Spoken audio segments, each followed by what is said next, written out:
안녕하세요, 부자아빠입니다. 10월이 되자마자 파월이 연설에서 추가 금리 인하에 대한 발언을 하면서 시작을 해주었는데요. 그럼에도 불구하고 시작부터 비트가 빠졌었죠. 비트가 좀 빠지긴 했지만 저는 여전히 긍정적으로 시장을 바라보고 있습니다. 미국에서 가장 오래되었고 전 세계적으로도 유명한 대형은행이 시장에 진입을 하고 현재 미국의 금융시장 데이터나 온체인 등에서 보이는 지표들은 상승장에 대한 근거들을 하나하나 보여주고 있기 때문인데요. 오늘 영상에서 차근차근 풀어가 보겠습니다. 그럼 시작합니다.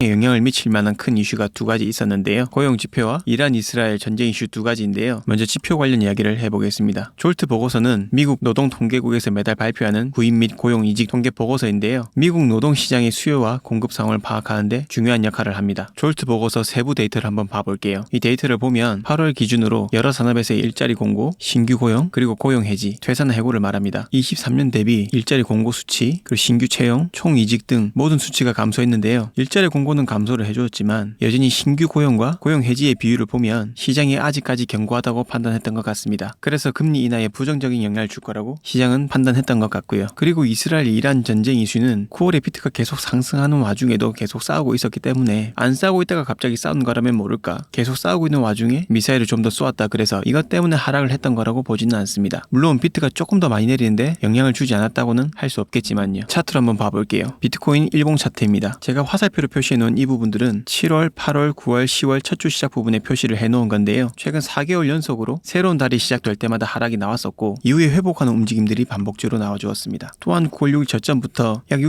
66.5K까지 26% 정도 상승을 해주었기 때문에 조정이 나올 시기가 되기도 했었죠. 그때 고용지표랑 전쟁 이슈가 있으니 조금 더 하락의 무게를 실어주었던 것 같고요. 하지만 여전히 상승 채널 내에 있죠. 그래서 이번 하락으로 하락장으로 가는 거라는 생각은 아직 안 하셔도 될 것 같습니다. 설사 여기서 좀 더 하락이 깊어져 여기를 깨고 내려간다고 하더라도 9월의 저점을 깨지 않는다면 변동성이 좀 크긴 하지만 계속해서 저점과 고점을 높여가고 있으니까 상승 추세가 유지되고 있다고 볼 수 있겠네요. 이번 하락에 대한 부분은 제가 9월 29일 브리핑에서도 조정이 나올 수 있는 가능성에 대한 부분을 올려드렸습니다. 실시간 비트코인 움직임이나 뉴스, 온체인 데이터 등을 받아보고 싶으신 분들은 텔레그램에 들어오셔서 활용하시기 바랍니다. 10월달은 최근 11년간 단 2번을 제외하고 항상 비트코인이 상승을 했었기 때문에 이번에도 상승하지 않을까 기대가 되는데요. 10월달이 시작되자마자 비트코인이 빠지긴 했지만 걱정보다는 기대를 해보게 되는 것 같습니다. 특히나 미국 대선과 겹쳤던 2016년과 2020년은 100%로 상승을 해주었고 올해 이제 미 대선 약 한 달 남았네요. 올해도 이전과 같기를 바라면서 계속 이야기 이어나가 보겠습니다. 블룸버그에 따르면 세계 최대의 보관은행 BNY 멜론이 현물 비트코인 ETF 펀드에 대한 보관 서비스를 제공할 계획을 발표했습니다. BNY 멜론이 비트코인 ETF 보관 서비스를 출시하는 것은 그동안 일반 금융권에서 암호화폐 서비스를 제공하는 것보다는 더 큰 의미가 있는 사건으로 볼 수 있습니다. 왜냐하면 BNY 멜론이 단순 금융기관이 아니라 세계 최대의 보관은행으로서 암호화폐 시장에 큰 신뢰를 부여할 수 있기 때문인데요. 먼저 커스터디 서비스에 대해서 한번 설명드릴게요. 커스터디 서비스란 내 자산을 대신해서 안전하게 보관해주는 서비스라고 이해하시면 됩니다. 이 서비스는 주로 큰 돈을 다루거나 안전하게 보관할 방법이 필요한 사람들이 이용하는데 특히 암호화폐처럼 해킹 위험이 높은 자산에 더 많이 사용되는데요. 쉽게 말해서 은행 금고 같은 역할을 한다고 보시면 됩니다. 내가 귀한 물건을 은행 금고에 맡기는 것처럼 암호화폐 같은 디지털 자산을 안전하게 보관하는 겁니다. 그럼 내 소중한 자산을 보관하려고 할 때 제일 중요한 게 뭘까요? 바로 내 자산을 보관했을 때 얼마나 안전한가 이겠죠. 마운트곡스, 비트파이넥스, 바이낸스, 쿠코인 외에도 수많은 거래소들이 해킹으로부터 안전하지 못했습니다. 뿐만 아니라 개인 지갑들도 마찬가지죠. 그래서 암호화폐를 안전하게 보관하는 것에 대한 필요성이 더욱더 대두되었고 암호화폐 커스터디 서비스가 계속 생겨나고 있는 것이죠. 이렇게 한번 예를 들어볼게요. 만약에 옆집 할머니가 코인을 보관하려고 하는데 제가 할머니께 업비트랑 농협을 말씀드리면 어디에 보관하실까요? 업비트는 코인 투자하는 사람들만 이용하는 곳이고 농협은 코인 투자 안 하시는 일반 투자자까지 모두 다 신뢰하고 아는 기관인 만큼 할머니는 농협을 선택하시지 않을까요? 바로 BNY 멜론이 그런 느낌이라고 이해하시면 쉬울 듯 합니다. BNY 멜론에 대해서 추가 설명을 드리자면 1784년에 설립된 미국에서 가장 오래된 금융기관 중 하나입니다. 대규모 자산 관리 및 보관 서비스를 제공하고 있고 주로 전 세계 금융기관, 기업, 정부 기관 등을 대상으로 자산 보관, 투자 관리, 금융 서비스를 제공하는데요. 자산 관리나 신탁 서비스 같은 고액 자산가를 위한 금융 서비스도 제공은 하지만 일반적인 소매 은행 서비스는 BNY 멜론의 주된 사업은 아닙니다. 있습니다. 주요 고객층은 대형 자산 운용사, 연기금, 보험사, 헤지펀드 등으로 구성되어 있고 방대한 자산을 관리하거나 보관해야 하는 대규모 기관들이 주된 고객입니다. 그만큼 BNI 멜론은 미국뿐만 아니라 전 세계적으로도 굉장히 큰 영향력을 가진 금융기관이라는 것을 알 수 있죠. 때문에 BNI 멜론의 비트코인 ETF 수탁 서비스는 그 의미가 크다고 할 수 있고 이후에 다른 금융기관들도 점차적으로 수탁 서비스를 해나갈 가능성이 높아질 수 있을 것 같습니다. 그렇게 되면 투자자들이 좀 더 신뢰를 가지고 암호화폐에 대한 투자를 할 수 있겠죠. 암호화폐 시장이 폭발적인 성장을 하기 위해서는 이 신뢰성에 대한 문제는 반드시 해결하고 가야 될 문제인데요. 이 부분은 중요하기 때문에 오늘 좀 자세히 다뤄보고 가도록 하겠습니다. 암호화폐는 물리적인 실체가 없고 전적으로 디지털 자산으로 존재하기 때문에 해킹이나 사기, 기술적 오류로 인한 자산 손실에 대한 우려가 큽니다. 예를 들어 얼마 전까지 계속 이슈가 되었었던 2014년 마운트곡스 거래소 해킹 사건에서는 당시 전체 비트코인 거래의 70%를 차지하던 이 거래소에서 약 85만 비트코인이 도난당했었죠. 그 결과 수많은 투자자들은 막대한 손실을 입었었고 암호화폐 시장에 대한 불신이 커졌었습니다. 비트코인이나 암호화폐 시장은 비물리적인 자산이죠. 전산상의 수치로는 존재하지만 물리적으로는 만질 수 있는 자산이 아니기 때문에 마치 전자상거래에서 신용카드 정보를 안전하게 보호하는 시스템이 필요한 것처럼 암호화폐도 보안과 신뢰를 기반으로 한 인프라가 필요합니다. 신뢰할 만한 보관 서비스가 없다면 자신의 자산을 맡기려고 하는 사람들이 늘어날 수가 없겠죠. 또한 암호화폐는 익명성과 탈중앙화된 특성으로 인해서 자주 불법 활동에 이용된다는 부정적 인식을 받고 있습니다. 특히 자금 세탁, 테러 자금 지원, 탈세 등의 활동에 사용될 가능성 때문에 규제기관과 정부는 암호화폐에 대한 불신을 가지고 있는 경우가 많죠. 암호화폐 프로젝트가 더 투명하고 규제에 맞게 운영되지 않으면 이러한 부정적 인식은 계속해서 커질 수밖에 없습니다. 그리고 암호화폐 시장이 제도권 금융과 연계되기 위해서는 신뢰 구축이 필수적입니다. 전통 금융기관이나 기관 투자자들이 암호화폐를 다루기 시작하는 데에는 규제 준수와 신뢰성이 핵심 요소로 작용하기 때문이죠. 예를 들어 앞서 언급한 BNI 멜론 같은 초대형 은행이 암호화폐를 보관하거나 관리하는 서비스를 제공하게 되면 이를 통해 기관 투자자들이 안심하고 암호화폐 시장에 진입할 수가 있게 되는 거죠. 암호화폐는 가격 변동성이 매우 큽니다. 투자자 신뢰가 없을 경우 가격 변동성은 더욱 심해질 수 있는데요. 신뢰 부족은 대규모 매도세를 유발하거나 시장의 공포를 조장할 수 있으며 이는 전체 시장을 불안정하게 만들 수도 있는 거죠. 반대로 신뢰가 구축되면 투자자들이 장기적으로 암호화폐에 투자할 가능성이 높아지고 시장의 안정성이 향상될 수 있습니다. 예를 하나 들어보면 암호화폐 거래소인 FTX가 파산했을 때 그로 인해 암호화폐 시장은 큰 타격을 받았고 투자자들의 신뢰가 심각하게 무너졌었죠. 그 결과로 비트코인 가격을 비롯한 주요 암호화폐 가락은 급락했었습니다. 아마 이 사건은 신뢰가 무너졌을 때 시장이 어떻게 반응할 수 있는지를 보여주는 대표적인 사례라고 볼 수 있겠죠. 그렇기 때문에 암호화폐 시장에서 신뢰 문제는 정말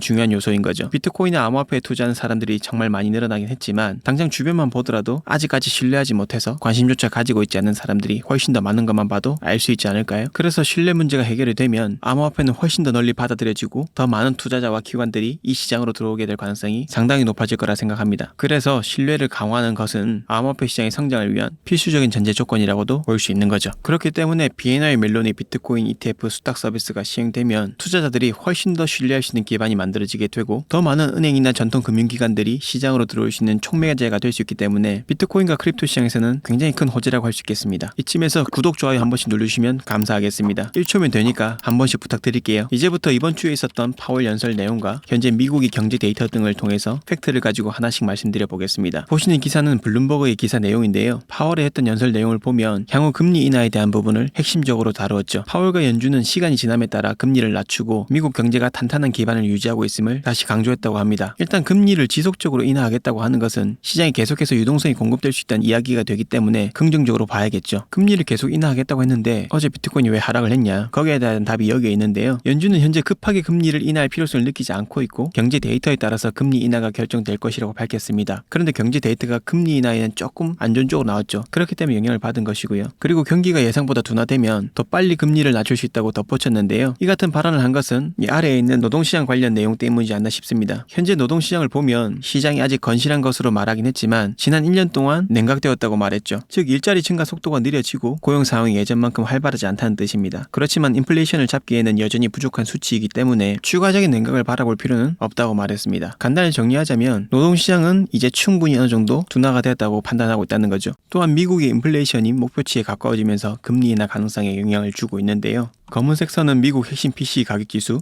노란색은 최근 3개월의 연간 변화율을 나타냅니다. 노란색 선을 보시면 인플레이션 연준의 목표치인 2%에 점점 가까워지고 있는 걸 알 수 있는데요. 인플레이션이 낮아지고 있다는 건 금리 인하를 계속 해나갈 수 있다는 이야기가 될 수 있습니다. 이 차트는 국내 총소득과 국내 총생산 간의 관계를 보여주는데요. 최근 국내 총소득이 살짝 꺾이면서 두 지표 간의 격차가 줄어든 것을 나타냅니다. 쉽게 말해서 미국 경제의 소득이 예상보다 좀 더 높게 수정되었고 있는 경제의 회복력이 강하다는 것을 시사하고 있는 거죠. 또한 미국의 부동산 가격이 다시 오르고 있는데요. 부동산 가격의 상승은 일반적으로 경제가 활발하게 돌아가고 있다는 신호일 수 있습니다. 사람들이 돈을 더 벌거나 투자할 여유가 생기면 집이나 상업용 건물을 사고 싶어하고 그러면 부동산 가격이 올라갑니다. 그런데 너무 많이 오르면 문제가 생길 수 있어요. 금리 인하에도 부정적인 영향을 줄 수 있고 집값이 너무 비싸지면 사람들이 집을 못 사고 그 돈으로 다른 걸 사는 것도 줄어들 수 있겠죠. 그렇게 되면 결국 소비가 줄어들면서 경기 침체로도 이어질 수 있습니다. 하지만 현재 상업용 부동산은 2022년 최고치 대비 약 19% 정도 낮은 수준이고 가격이 오른다고 하더라도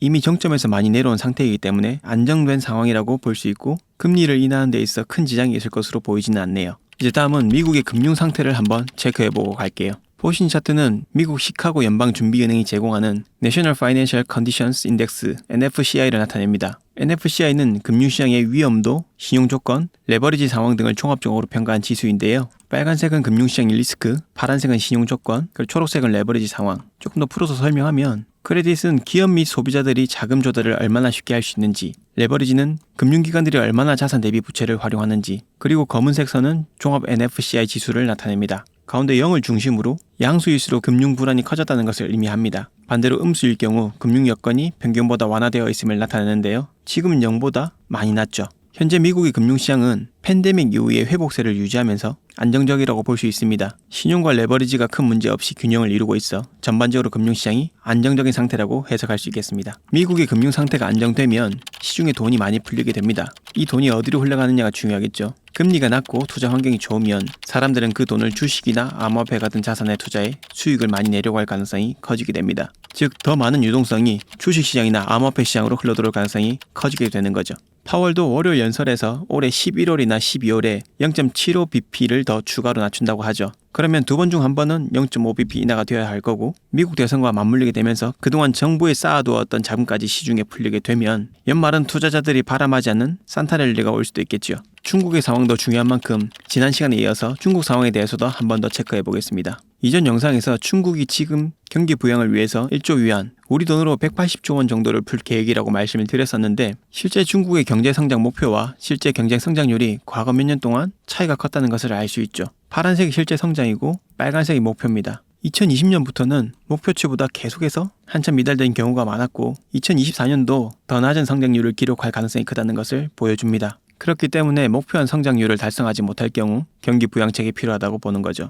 중국의 부동산 데이터를 보더라도 중국 경제가 위기에 처했다는 신호를 보이고 있습니다. 검은색 선이 목표고 핑크색 막대기가 실제 성장인데 이때 이후로 계속해서 성장이 낮아지고 있죠. 경제 성장이 둔화되면서 디플레이션, 물가가 떨어진 현상이죠. 디플레이션까지 나타날 가능성이 커지고 있는데요. 2022년엔 중국 부동산 최대 기업 헝다 파산까지 겹치면서 부동산 경기는 처참할 정도로 떨어졌었죠. 그래서 중국 정부는 이러한 상황을 타개하기 위해서 강력한 부양책을 내놓고 있습니다. 그중 하나가 제가 이전 영상에서 말씀드렸던 금리 인하를 통해 시장에 돈을 푸는 건데요. 보신 차트는 중국 인민은행이 은행들에게 1년 만기 대출에서 제공하는 금리와 1년 만기 AAA 등급 협상예금 증서 금리 간의 차이를 보여주는 차트인데요. 그냥 금리를 얼마나 낮췄는지 정도만 보시면 됩니다. 중화인민은행은 중기대출시설에서 금리를 2.3%에서 2%로 인하했습니다. 이는 2016년 이후 가장 큰 인하폭이고 그러면 중국에서도 엄청난 자금이 시장으로 들어올 수 있는 가능성이 크다고 볼 수 있는 거겠죠. 온체인 데이터 보면서 영상 마무리 해볼게요. 지금 보시면 투자자들은 하방 압력을 만들고 있지는 않습니다. 비트코인을 거래소에 입금시키지 않고 있다는 거죠. 상승장의 끝물이나 하락장 후반에는 거래소로 비트코인을 입금시키는 주소의 수가 급증하는데 이번 사이클에서는 아직까지 거래소로 비트코인을 입금시키는 주소의 수가 증가하고 있지 않습니다. 비트코인 가격의 모멘텀을 봐도 비트코인이 상승할 거라는 신호가 나타나고 있는데요. 이 차트에서 파란색 선은 가격 상승의 모멘텀, 이 값이 0보다 클 경우 비트코인이 긍정적인 방향으로 가고 있다는 거고 빨간색으로 바뀌게 되면 부정적인 방향으로 움직이는 걸 뜻합니다. 몇 달 동안 계속 빨간색 영역에 있다가 이번에 0을 뚫어주면서 파란색으로 바뀌었죠. 모멘텀 지표가 긍정적인 방향으로 전환되고 있다는 겁니다. 또한 비트코인 ETF를 취급하는 기관들의 수치에서도 상승장으로 가고 있다는 부분을 알 수 있는데요. 파란색 선이 상승을 하게 되면 펀드가 더 많은 비트코인을 보유하고 있음을 의미합니다. 펀드는 장기 보유 성향이 강한 투자자들이 비트코인을 보유하는 수단이기 때문에 이 수치가 늘어나게 되면 장기적인 상승 가능성에 대한 신호로도 해석할 수 있겠죠. 과거에도 보시면 이 펀드 보유량이 늘어났을 때 가격이 크게 상승해 주었고 이번 사이클에도 보시면 펀드 보유량이 크게 늘어나고 있습니다. 이 앞번이 1라운드였다면 이제 2라운드가 시작되고 있는 거죠. 이 차트는 인베스터 툴이라는 지표인데요. 이 차트는 두 가지 핵심 지표를 가지고 세팅되었습니다. 빨간 선은 2년 이동 평균선이고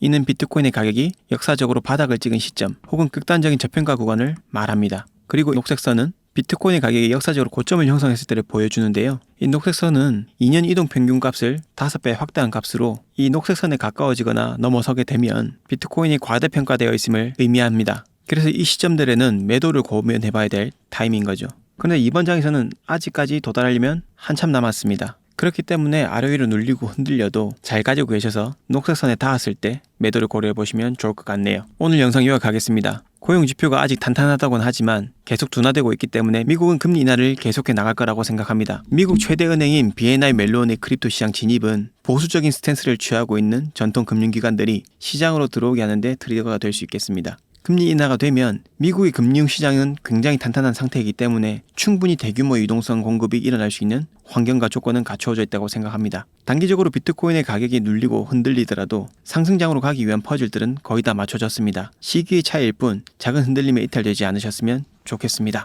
오늘 영상도 끝까지 시청해주셔서 감사합니다.